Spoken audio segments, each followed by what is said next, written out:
This is Democracy Now!, democracynow.org, The War and Peace Report. I'm Amy Goodman with Aaron Matte.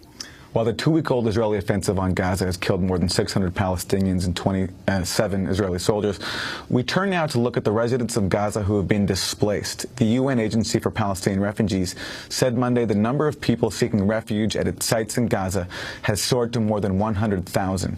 This is Secretary General Ban Ki-moon. Violence must stop. It must stop now.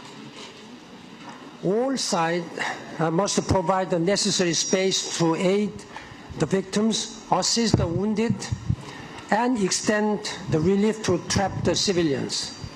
These immediate steps should open the door to a more permanent ceasefire. Gaza is an open wound, and Band-Aid won't help.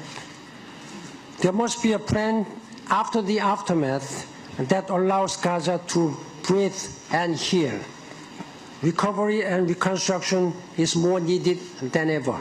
That's UN Secretary General Ban Ki-moon. For more, we go back to Jerusalem, where we're joined by Christopher Gunnis, spokesperson for the United Nations Relief and Works Agency for Palestine Refugees. The agency is known as UNRWA. Chris, welcome back to Democracy Now! Can you talk about the situation for refugees on the ground in Gaza right now?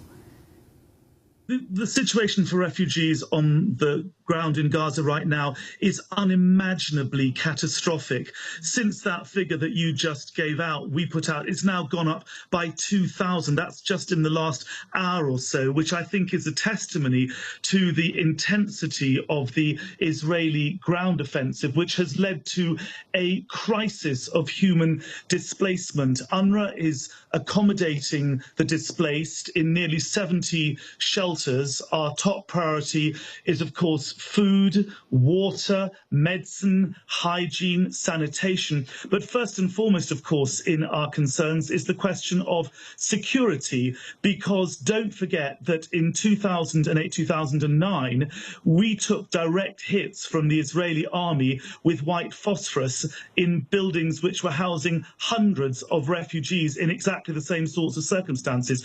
On one occasion, our main compound in Gaza was directly hit with white phosphorus and the warehouse burnt down. The Secretary General condemned it, and interestingly, that took place just as he arrived in the region. The Israeli Defense Minister apologized, and Israel paid millions in compensation. But to be honest, that is not good enough. All parties must abide by their obligations under international law. They must respect the sanctity of civilian life and the inviolability of UN premises. And very quickly on that subject, just a few days ago, we strongly condemned the group who put in one of our schools a cache of 20 rockets. So all sides need to respect the obligations under international law for the protection of civilians and respect the inviolability of United Nations premises.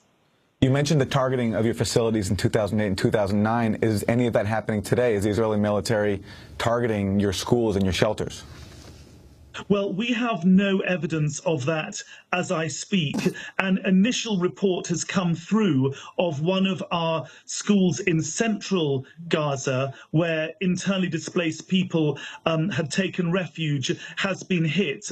We have sent an investigation team out to the site. It is an extremely worrying and concerning development, and we pray that our facilities with civilians in them are not being hit. As I say, it's an initial report. We're investigating, and we hope to have more soon. Explain further what it is that you understand happened, Christopher Gunnis. Well, it's impossible to say more at this stage. We know that one of our schools, a girls' school in central Gaza, which had been turned into one of the shelters in which we are housing more than 100,000 people, took a direct hit. I understand there may have been an injury, but it's very early days. We're investigating, but it seems to be an extremely worrying development. Chris, can you describe these facilities where so many people are taking refuge? What are the conditions like there? A very good question, because in ordinary times, in as much as anything is ever ordinary in Gaza, these are schools, and they are schools which we use to educate 1,000 pupils at a time. So there are classrooms with a schoolyard, like any school, I guess, anywhere in America or anywhere in the world. Suddenly, they've been transformed into reception centres for thousands of people, and thousands of people who are staying there 24/7. So you can imagine the raft of problems that brings with it. Sanitation is a huge problem. As we speak, a massive airlift is underway from Dubai. A cargo plane carrying 115 metric tons of aid has arrived in the Jordanian capital, Amman. Some of it's been put on trucks, and a 15-truck convoy is now at the Israeli border with Jordan and will come in, we hope, perhaps as early as tomorrow, to Gaza, carrying, for example,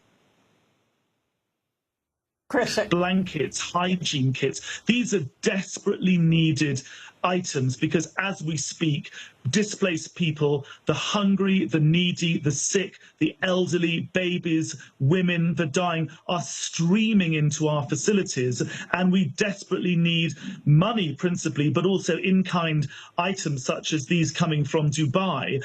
Don't forget, UNRWA has had in the last few hours to increase its flash appeal. We had launched a flash appeal for $60 million, and we've had to nearly double that. It's now 115 million because we're simply overwhelmed by the numbers that are pouring into our facilities in Gaza right now. Chris Gunness, I want to thank you for being with us, speaking to us from Jerusalem. Chris Gunness is the spokesperson for the United Nations Relief and Works Agency for Palestine Refugees, known as UNRWA. And that does it for our broadcast.